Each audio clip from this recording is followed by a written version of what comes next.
Joining me now, Vali Nasser, a former senior advisor to the U.S. State Department on Afghanistan and Pakistan, and David Sanger of the New York Times, who has written a new book on this very subject, Confront and Conceal, which comes out in 2 weeks.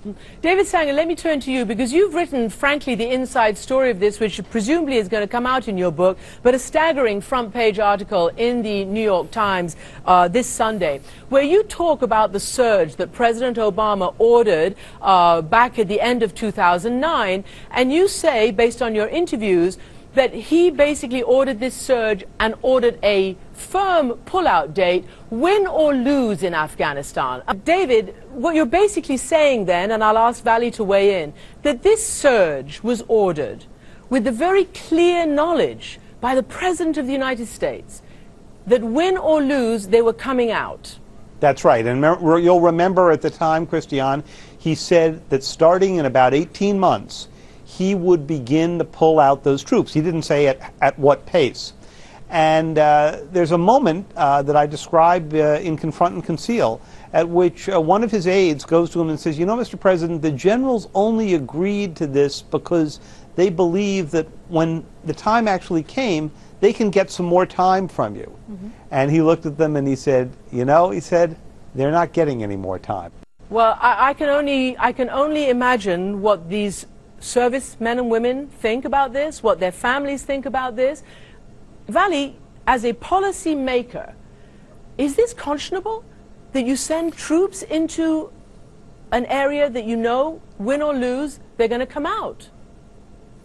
Well, there were those in that debate that actually believed that for the very reasons the president would change his mind on the surge, that he shouldn't have put the troops in the first place. It was very clear that the counterinsurgency strategy would require time, it would require commitment of resources. In other words, much of this was known when the troop commitment was made, and I think the decision to pull the troops out very quickly after they were committed in some ways undermined the entire process of arriving at the decision in the first place, and I think it left a very bad taste in the mouth of many countries in the region who were waiting to see a very clear direction and commitment from the United States towards Afghanistan. There were sort of three goals, Christian, that the administration determined made sense for the United States. Third goal, keep Kabul from falling. That's, of course, the capital.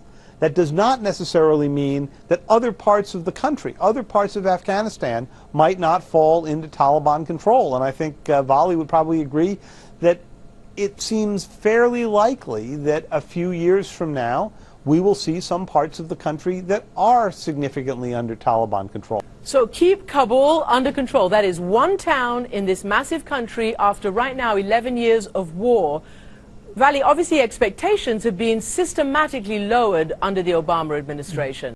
If the goal from the very beginning was only to hold on to Kabul and let the South ultimately go to the Taliban, we could have done that from the beginning without going through this whole exercise. Let me ask you both, because obviously if the US and NATO forces are bolting for the exit, then obviously there has to be some kind of indigenous security insurance program. That presumably are the Afghan National Security Forces. But even those now, we hear, are going to be dramatically reduced between 2015 and 2017. And let me just say that, for instance, Secretary of Defense Leon Panetta has said a lot is going to be dependent on the funds that are going to be put on the table. So again, the question, is this too not going to be conditions-based? Christian, to some degree, this is going to be economics-based. What the U.S. wants to do is bring this cost from $6 billion a year down to just $2 billion a year.